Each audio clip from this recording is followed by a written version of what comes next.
Hello students, आज हम first class की इंग्लिश ग्रामर का चैप्टर नंबर 9 स्टार्ट कर रहे हैं। और इस चैप्टर में हम दिस इज़ और दैट इज़ के बारे में स्टडी करेंगे। ठीक है, तो दिस और दैट दोनों ही सिंगुलर वन के लिए यूज़ किया जाता है। एक से ज़्यादा चीज़ों के लिए दिस या दैट का यूज़ नहीं किया जाएगा। दिस इज़ और दैट इज़ तभी यूज़ किया जाएगा जब वन चीज़ के वन थिंग के बारे में बात की जा रही हो।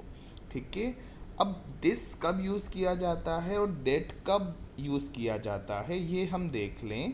तो जब कोई चीज़ हमारे पास रखी हुई हो, हमारे नियर हो, तो हम दिस यूज़ करेंगे। और कोई चीज़ हमसे दूर रखी हुई हो, फार टू अस, तो क्या लिखेंगे? दैट यूज़ करेंगे। हमारे पास है तो दिस और हमसे दूर है तो दैट। जैसे अगर कोई पेन हमारे पास रखा हुआ है तो हम क्या कहेंगे? This is a pen. और अगर यही पेन हमसे दूर रखा होता तो हम बोलते दैट इज़ अ पेन। इसी तरह से एक सोफ़ा बिल्कुल हमारे पास है और हम उसको बता रहे हैं तो हम बोलेंगे दिस इज़ अ सोफ़ा। लेकिन हमसे दूर रखा हुआ है और हम उसके बारे में इंफॉर्मेशन दे रहे हैं तो हम बोलेंगे that is a sofa. Okay. इसी तरह से बलून बिल्कुल हमारे नज़दीक है, सपोज़ हमारे हैंड में ही है, तो हम बोल देंगे दिस इज़ अ बलून। लेकिन अगर बलून हमसे दूर है और हम किसी को बता रहे हैं तो हम बलून की तरफ इंडिकेट करके बोल सकते हैं कि that is a balloon. Okay. फिर कार अगर हमारे पास है, हम कार के बिल्कुल पास में खड़े हुए हैं, तो हम बोलेंगे दिस इज़ अ कार। लेकिन अगर वो ही कार हमसे दूर है तो उसकी तरफ इंडिकेट करते हुए हम बोलेंगे दैट इज़ अ कार। ठीक है। अगर पैरट बिल्कुल हमारे पास है तो हम क्या बोलेंगे? This is a parrot. और अगर दूर है तो दैट इज़ अ पैरट। इसी टाइप से बस के लिए यूज़ कर सकते हैं। पास होगी तो दिस इज़ अ बस और दूर होगी तो दैट इज़ अ बस। ओके। इसी टाइप से दिस इज़ अ बॉटल, पास के लिए, दूर के लिए that is a bottle. This is sun तो नहीं बोल पाएंगे क्योंकि सन तो हमसे दूर ही रहता है, तो हम क्या बोलेंगे? That is the sun. Okay.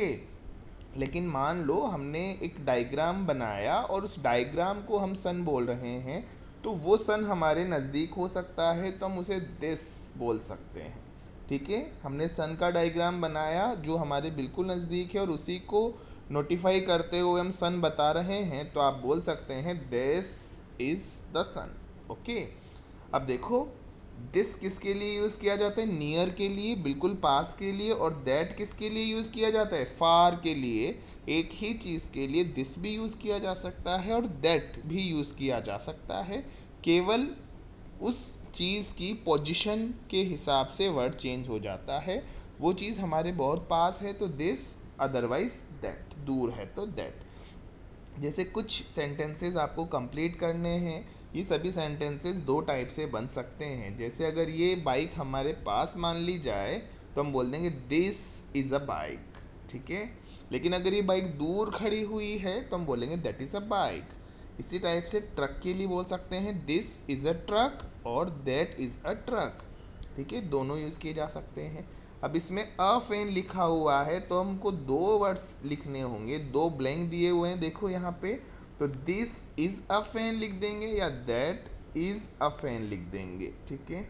अगर ये जो पिक्चर है महात्मा गांधी की, उस पिक्चर को देखकर हम बोल सकते हैं दिस इज़ एन आइडल और दैट इज़ एन आइडल। ठीक है। पोस्टमैन को देखकर बोल सकते हैं दिस इज़ अ पोस्टमैन या दैट इज़ अ पोस्टमैन। ठीक है। वैसे अगर कोई पिक्चर नहीं है तो फिर हम बोल सकते हैं ही इज़ अ पोस्टमैन। ठीक है। फिर आगे helicopter, that is a helicopter. बहुत दूर है तो, और हमारे बिल्कुल पास है हेलीकॉप्टर तो it is this is a helicopter बोल सकते हैं। दिस इज़ ए लगाएंगे। ठीक है, क्योंकि थ्री ब्लैंक्स हैं तो थ्री ब्लैंक्स को फिलअप करने के लिए this is a helicopter. Cat के लिए दिस इज़ अ कैट और that is a cat, depends कि वो पास है या दूर है।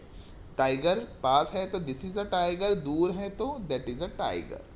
बॉक्स के लिए दिस इज़ अ बॉक्स और दूर रखा हुआ है बॉक्स तो that is a box. Car के लिए भी यही है, दिस इज़ अ कार, और दूर हो तो दैट इज़ अ कार। तो ये सिचुएशन टू सिचुएशन इसमें बदलेगा कि चीज़ें पास रखी हैं या दूर रखी हैं। अगर दूर हैं तो दैट आएगा और पास हैं तो दिस आएगा। ओके, तो इस टाइप से हमारा ये वाला चैप्टर नंबर 9 भी कंप्लीट हो गया। Thanks for watching.